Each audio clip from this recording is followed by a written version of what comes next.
قد بدأ منذ مساء أمس السبت.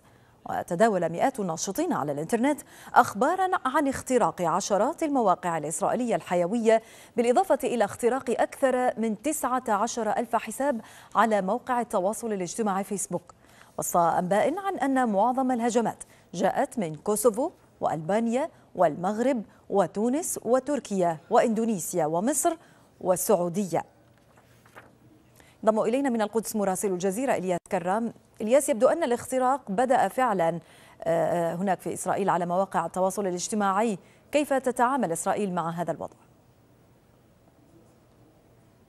نعم، بالفعل الهجوم بدأ منذ ليلة أمس ونجح كما يبدو في إسقاط وتشويش عدد كبير من المواقع الإسرائيلية، ليست الحيوية لكن المهمة. نحن نتحدث عن بعض المواقع مثل مكتب رئيس الوزراء، وزارة الدفاع والجيش الإسرائيلي، ومركز الإحصاء المركزي، وزارة التربية، وزارة جودة البيئة، وغيرها من الوزارات الهامة، بالإضافة إلى مئات المواقع الإسرائيلية التي تنتهي بالرمز IL وهو رمز إسرائيل، بعض المواقع الإخبارية وبعض المواقع التي وصفت على المستوى الإسرائيلي بأنها مواقع ثانوية وغير مهمة. بالإضافة إلى هذه المواقع يذكر أيضا موقع الصناعات العسكرية الإسرائيلية، لكن الحديث هو عن الموقع الإخباري المتعلق بهذه الصناعات وليس عن البرامج الحيوية والاستراتيجية.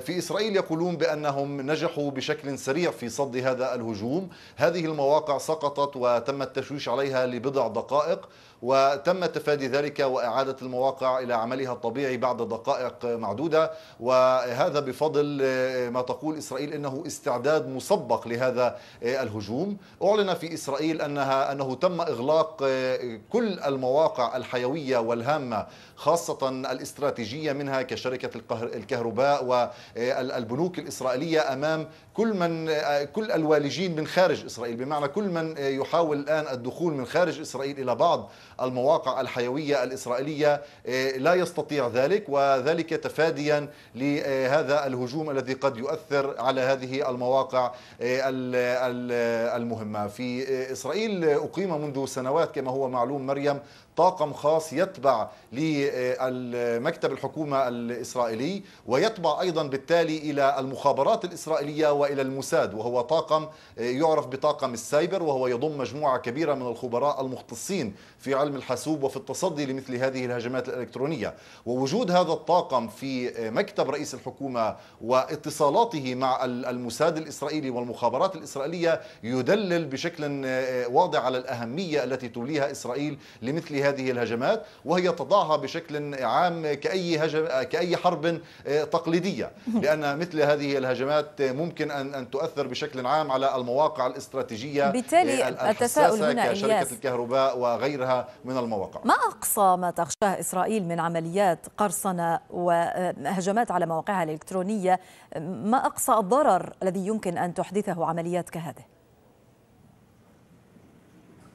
لا، هو التشويش بطبيعة الحال على المواقع الاستراتيجية الحساسة كتعطيل مثلا العمل في شركة الكهرباء، وقيسي على ذلك ما يمكن أن ينتج عن ذلك من خسائر للصناعات الإسرائيلية، وكذلك على الأمور الحيوية وسير الحياة الطبيعية في البلاد كالإشارات الضوئية مثلا. يعني هذه أبسط الأمور، بالإضافة طبعا إلى إمكانية الولوج إلى الحسابات الإسرائيلية الخاصة في البنوك. وسبق لمجموعة الهاكرز أو الأنونيمس بأن نشرت في الماضي مجموعة من أرقام بطاقات الاعتماد التابعة لإسرائيليين، وبالتالي رأينا بأن إسرائيل سارعت إلى إغلاق مواقع البنوك الإسرائيلية وشركات الاعتماد الإسرائيلية بوجه الولوج إليها من خارج إسرائيل، وبالتالي تفاديا لمنع الوصول إلى هذه الحسابات الخاصة ولربما انهيار البنوك أو تعرض الحسابات الشخصية إلى ضرر ما. مريم، شكرا جزيلا لك إلياس كرام مراسلنا